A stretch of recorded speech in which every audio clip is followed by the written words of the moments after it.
morning, friends. It's Heather at Bush Poppy Farm. It is now 2 days later from the opening sequence there when I was harvesting for the CSAs. That day, so basically the last couple days have been so intensely busy with appointments, doctor's appointments, meetings, and it's been super stressful. I've been pretty much on the go from 6 a.m. to about 9 o'clock at night each day. And I'm exhausted. So I didn't really feel much like talking that day. I ended up doing a whole lot of hand weeding, and there's beds that look a lot better now. Anyway, we are about to get 24 hours of hard rain. So all the stuff I really wanted to get done today, because yesterday was appointments all day long. But the lilies have arrived and they've been sitting in a box in the garage for 2 days, which is not good. They're sprouting in there, I'm positive. I haven't even opened the box yet. So tomorrow the rain is supposed to slack off in the morning. I'm going to start working in the morning, super early actually. I have to get up at 5, go into the city and pick up flowers that I ordered for this weekend's Easter arrangements. Because I couldn't grow all of those, especially the lilies. Mine have just arrived, and these I had to get, hopefully I can find some. I was able to pre-order calla lilies, but they want actual Easter lilies. Those are hard to come by, so I'm going to do my best going to the flower market before the sun comes up. So it'll be a long day tomorrow, but I have to get the lily bed filled with compost. That is just shy of a cubic yard of compost. It's a lot of compost. And get those lilies planted. I still have to finish the irrigation. I do have the tubing now. And I have sunflowers out there in flats that are desperate to be transplanted, but I haven't had a chance to do that either. So yeah, really, really busy, and we're getting more rain on Friday, a much bigger storm, stronger storm, Friday and Saturday. So I don't want to look a gift horse in the mouth because we need the rain, as always. As long as we can stay in the rainy season, the better. But it definitely is making it challenging to get work done. So the other thing I need to do is harvest honey. I've actually taken the frames out of the hives already. I did that on Monday afternoon. I checked. I did see queen cells in the new hive, which I'm calling Persephone. The original hive I'm calling Demeter. So they are creating a queen, which is great. And they still look really good. I only went into the Demeter hive, the original hive, to harvest honey. That top super, kitty cat. Sorry, I'm like, squirrel. That top super was packed full of honey. I harvested 6 frames because there was a couple frames, it's a 10 frame hive. There was a couple frames that still weren't completely covered over. So it was mostly just nectar, not all honey, or one side was still open. So I want to give the bees time to fill that. I gave them back a whole bunch of empty frames. And then, I ordered an extractor, because I figure that's a business expense. I'm selling honey. And so that should be arriving today or tomorrow. Then I can get those frames spun out of honey and bottled and listed for sale. So that's also in the cards. I mean, that's something to do on a rainy day. Wow, I just dumped a whole bunch on you guys. That's what's been going on. I'm not sure if I'm going to be able to get anything done this morning out at the farm. It is threatening rain right now. We'll see. Oh, and I did direct sow in the garden corn and beans in all the places that I planned. And overnight, little rodents came in and ate a lot of the corn. So they dug down into those holes that I put them in and ate the corn. So I planted more corn, and I covered those parts of the bed with row cloth and stapled it down. And they are still eating through the row cloth and digging into those holes to get to that corn kernel. So I'm going to start more corn in 6-packs in the greenhouse so that I have transplants for all the holes that will be left behind by where the rodents eat. And that also means I need to move the rat trap back out into the front garden. I have time to get out to the farm today. It's already starting to drizzle, but I am in the front garden, and I just want to show you what's going on. I am going to put down some straw, garden straw, on this potato bed. So you can see the potatoes have sprouted. These are buried pretty deep, so I thought about covering them up with extra compost to hill them up, but I think I'm just going to hill them up with this garden straw because I'm not worried about slugs right now in here. The slugs, oh, here comes the rain. Slugs are not bothering anything in the garden right now. Let's see if I can set you guys up and put a cover over you while I do this.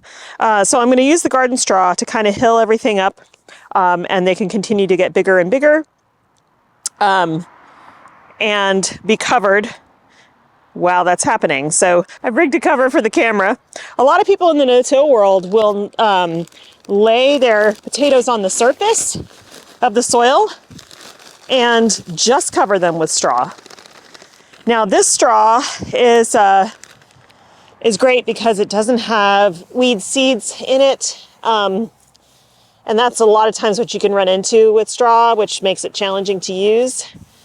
This brand I got from Epic Gardening, but I think they sell it other places as well. So I'm going to cover everything up here. These plants will just continue to grow through the straw. And this will prevent, when they get bigger and bigger, prevent greening of the potatoes as they start putting on more growth towards the top and adding more potatoes higher up. So I think, I have a suspicion that this is going to be a good potato year. I really hope. Because the last couple ones have not been, but I think also because of where I was planting them, also in raised beds, but I need to go get another bag, but raised beds that have pretty thick soil in them from many, many years. Even though I, refreshed the soil, it was kind of compact clay, more clay as things broke down. And that's harder for potatoes and root crops to grow in. All right, I'm gonna grab one more bag, and then I have a final bag that we're gonna go put on some peas. All right, here we have my decimated peas. Do you see all this? So birds are tearing at all the leaves. These peas are trying. They're trying real hard, not succeeding very much. So I'm actually going to put some straw around these guys. That won't so much keep the birds out, but we're also having some other pest issues over here. I did have spinach all planted here, and you can see it all got eaten. So I'm gonna see if this helps a little bit. It probably won't. I usually can net this, and I might, in addition to putting some straw down, I have some chicken wire over there. I'll just kind of fashion a little bit of a cage around these guys for a while. They just need to get established. Once they get established and they have enough leaves, then the birds don't really bother them. And if they do, it's not that big of a deal. But this is a mess. They will survive, but it's going to be a struggle. So I'm going to put some straw down here, use some of this chicken wire to just fashion a low kind of cloche around it, just to keep them from being picked off while they get established. Once they get up to about here, they'll be good. And then the rest of the straw is going to come over here because there's more potatoes in here and they are starting to come up. I just want to cover it so that they can continue to grow and have plenty of space to put on extra root and form more potatoes. Now here is where I have planted corn. I think there's 4 rows in here, and you can see they're digging holes through the fabric to get at those corn seeds buried down about 2 inches. And the same, they're also over here, corn seeds, but I think these might survive. So that's why I'm going to start more seeds in trays for corn. Some of the squashes, so the squash in the 6-packs is looking amazing. It's huge, it's ready to come out. But because we're going to have nasty weather over the weekend, I want to give them a little bit more time. I'll bring them out next week and plant them in place. But some of the stuff that I direct sowed is coming up. I'm just leaving it under cloches where I have cloches. Now, you might say, where are the labels? I didn't put the garden labels here, but this is all on a map in seed time, so I know what the varieties are because it's mapped in. So this was a grouping of 3. I will come back through and after the rains and stuff and thin out the 2 smaller ones It's the same thing here. So, you know, it's okay. We've got stuff coming up. Actually, this died completely back, and now it's coming back, so I'm pretty grateful for that. But yeah, things getting picked off mostly by birds. Now this is all going to be tomatoes. They are real close in the greenhouse, but it's just not right temperatures yet. And then over here, we're not having slug problems anymore, but we are still having bird and rodent problems, so I need to bring the rat trap back out. But like I said, under this cloches, we've got squashes that have germinated and they're happy under there. And these two cabbages, after suffering so much from slugs in the beginning, are actually looking really good now. So as long as we have cool weather, they will continue to grow. The red acre is actually looking really good too. It should be lower to the ground, but I'm gonna leave it there for a while because I don't need that space at the moment. This area is slated to be basically a Three Sisters garden, so corn and beans, and then squash will go in here as well. And all the corn has different days to maturity. So everything from 65 to 110 days to maturity. And the reason I did it that way is so that they won't cross-pollinate each other. That means they'll all tassel at a different time, and I won't have to worry about them interbreeding. And then over here, I have 3 peppers. I got these peppers at the nursery. They looked amazing. They were starting to flower. They're big, even though I have a lot of peppers in 6-packs. But I decided to go ahead and plant these guys here in this container. They're safe from varmints right now. And the reason they have cloches on them is that it's still chilly at night. We're still in the mid-40s at night, Fahrenheit. So that's still a little too cold for them. But those cloches help hold in some heat from the day, and they do great. I wish I could take off the cloches so they could get some rain. Instead, I'm having to water them, which is okay. This is on irrigation, but it's not running as frequently now. Our irrigation system is Rockio, and it works with the weather. So depending on if we're gonna get rain, it will stop irrigating, which is a smart system. But when you've got things that are in a high tunnel or under cloches or whatever, you kind of have to take over. Here is another, this is why I need to set up the rat traps again. That's rodent burrow. And I know that they are getting into the chicken run because I have found their poop in there. So chickens aren't, I mean, they're not going in there during the day because actually the chickens would eat them. Unless it was a really large rat, they would chase them down, tear them apart and eat them. They are mini dinosaurs. So they're getting in at night and coming after the chickens' feed. Now I did put their feed in their coop so that it stays dry during these storms, and then I'll pull it back out. But they're good. I already gave them treats today. They've been laying, everyone's laying. One of them, and I know who it is, it's Marge, because she is the copper Moran. I don't believe that she really is. She's a Moran of some sort, but I don't think she's a black copper. But she lays the darkest eggs, and she's been laying them underneath the coop, next to the wheel, where it's the hardest place to get to. So other than that, hopefully she'll learn and switch things up and lay like everybody else in the nesting boxes soon. But hens are doing good. The fruit trees inside the run, even though they took quite a beating last year, like them picking at all the leaves and all that kind of stuff, they're all flowering. And I don't know that they'll produce fruit this year, and that's fine. Mostly I put these in here for eventual shade for the chickens, and they enjoy them. They even sit in the branches sometimes. It's really cute. I'm gonna take care of the peas. We've got radishes that are looking great. I'm not gonna bother thinning those. Basically, as they bulb up, I pull the bigger ones out and eat them, and then it makes room for the smaller ones. We've got more red acre cabbage and collards still doing okay, even without protection. These 3 are tulip crepes that obviously no longer have tulips in them. And I've cleared this area out. I bought a round birdie's bed to go right here. It should be coming actually today.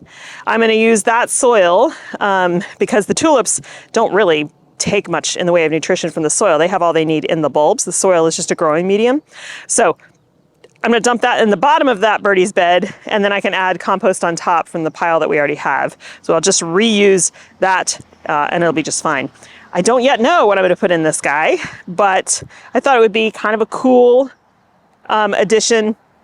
And the table and chairs is just back over there in the pollinator patch and orchard area. All right, before it starts raining in earnest, I'm gonna go ahead and get these peas somewhat protected. I hope. I love peas. Once they get going, then it's great and we get tons and tons off of them, but it's always a struggle in the beginning of the season, always. And I should be proactive and cover them, you know, protectively with a with a chicken cloth, you know, cage basically. But I never do because for some reason I'm always thinking maybe this year will be different.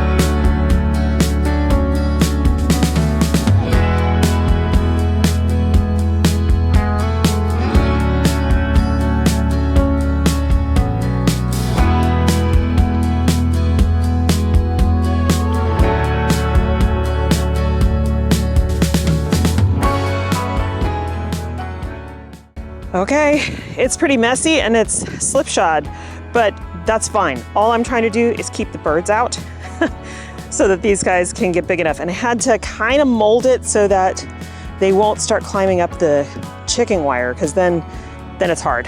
So the chicken wire is bowed out away from them so they can grasp onto the trellis, and hopefully that will work. It's pretty much the same way I always do it. No, I did not cut it off, all that kind of stuff, because it's not gonna be here for that long. All right, now I'm gonna cover these guys with some straw, and we'll see what's next.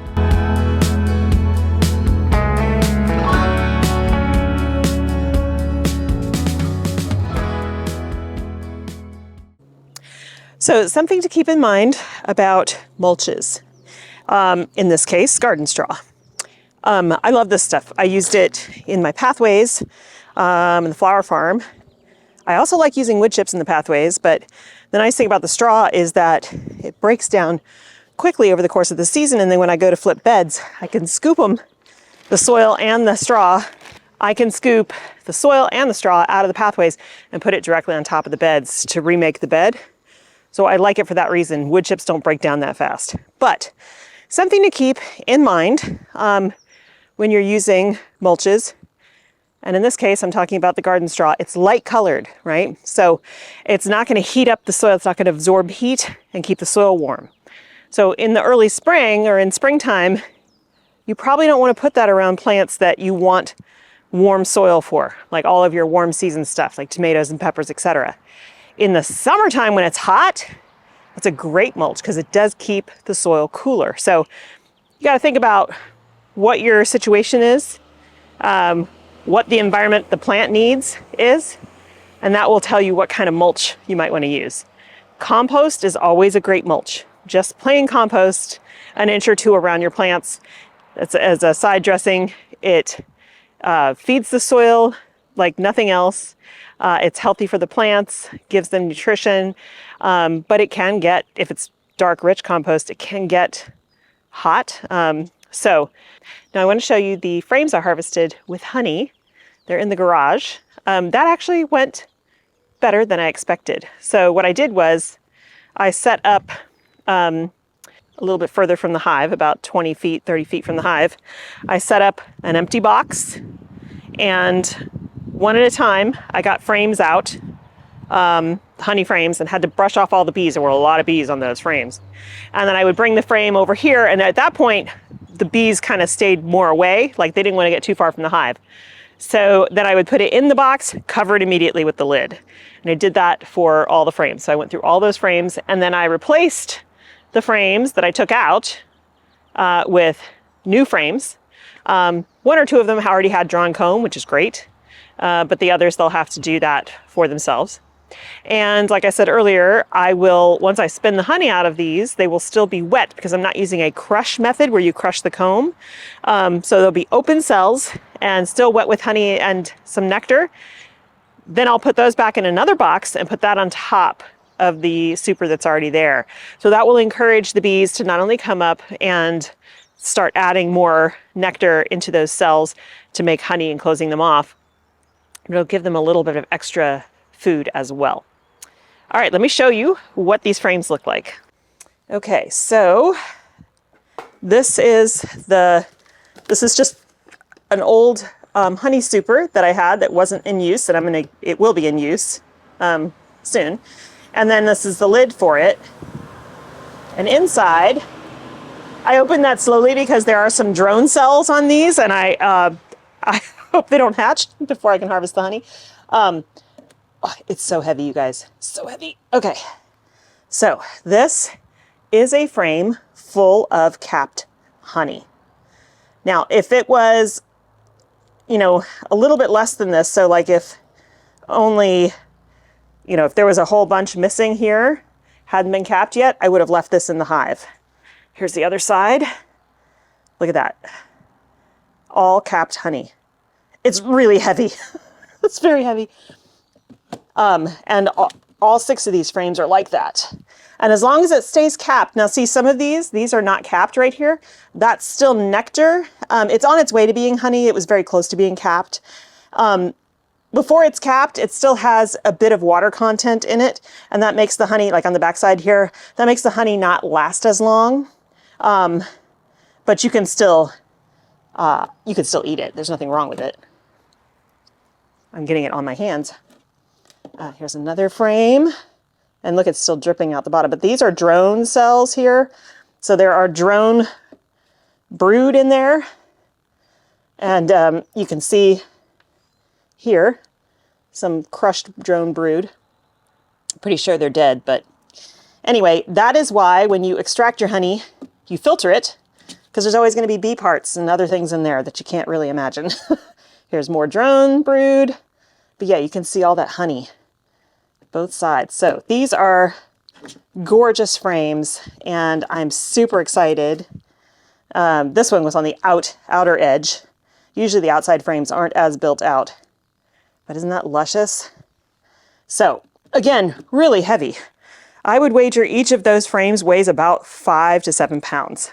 So as soon as the extractor arrives, I'm gonna get it nice and clean and then start extracting honey. So this is a knife for uncapping honey. So I said that was capped honey. It all had that wax coating on it.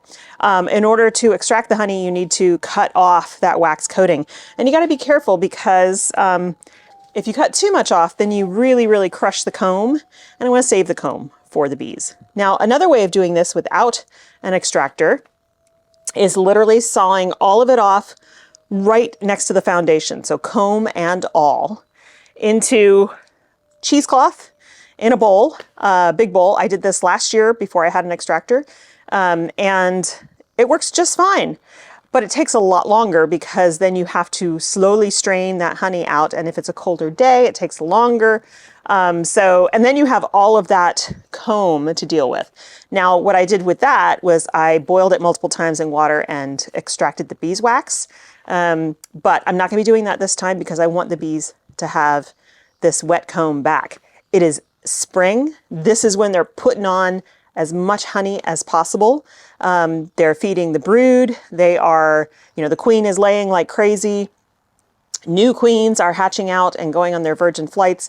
This is a time of needing to really bring in a lot of resources. So I want to give them as much as I can. And by giving them already filled out comb, that's one less step that they have to do because it actually requires a lot of energy. Apparently, bees have 8 cells on their abdomens that produce wax. In order to do that, they have to be well nourished with good nutrition.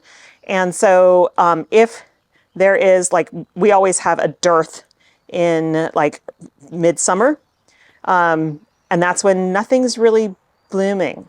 So we don't have pollen, we don't have nectar flow, and the bees really suffer. So having them have extra resources in the hive is always a good idea. And I probably this year will provide them with a little bit of extra in the form of sugar water, just to give them additional resources to get through that dearth. And then in the late summer, things start blooming again. We get different types of pollen, and they have stuff to choose from again. Now, one of the benefits for my bees is that in my garden, during the dearth, usually my my blackberries are flowering, and that's within 10 to 15 feet of the hives. And so they have some really good resources there, and I get really yummy honey from that. But like I said, I want to give them as much as I can, keep them as healthy as possible, and then they'll just keep producing. Good morning, friends. We are headed to the Flower Mart. It is 5 a.m. It's going to take a little time to get there because even at this time of day, San Francisco traffic is tough. But I'll show you as much as I can inside. I have pre-ordered some flowers, but what I'm really on the hunt for is white lilies for this church hired me to do their Easter Sunday flowers. They're going to be really hard to find. I couldn't pre-order any. All right, back from the Flower Mart. I did get a few things, picked up a few things, and I still need to go harvest ranunculus at the farm this morning, among other things. I'll show you some of what I got, and then the actual designing of these three arrangements will be in tomorrow's video, because I have to do it tomorrow. It's going to be pouring rain all day tomorrow and the next day, so good time to do inside projects. Okay, so we've got some pussy willow here, which is so soft. It's like velvet. Some gladiolas, and I did find lilies, thankfully. These are white lilies, but they also have a tiny bit of a pink throat, which is fine because the choir director said, you know, when everything is solid white, it's kind of like a funeral, and I agree with him. So then we have some anemones here that are pastel mix and some cress. I did get some palm leaves for the greenery, and we've got, look at these gorgeous calla lilies. And then we've got some plum stems here, and then there's cerinthe that's hiding back there. So I think that with beautiful pink ranunculus is going to make really lovely arrangements. And I have 3 to make. So I'll look forward to doing that tomorrow. I think that's going to be it for this scattered all over the place video. Again, thanks for your patience while I wasn't posting this week. And I hope you have a wonderful time in your garden, and I'll see you in the next one. Bye.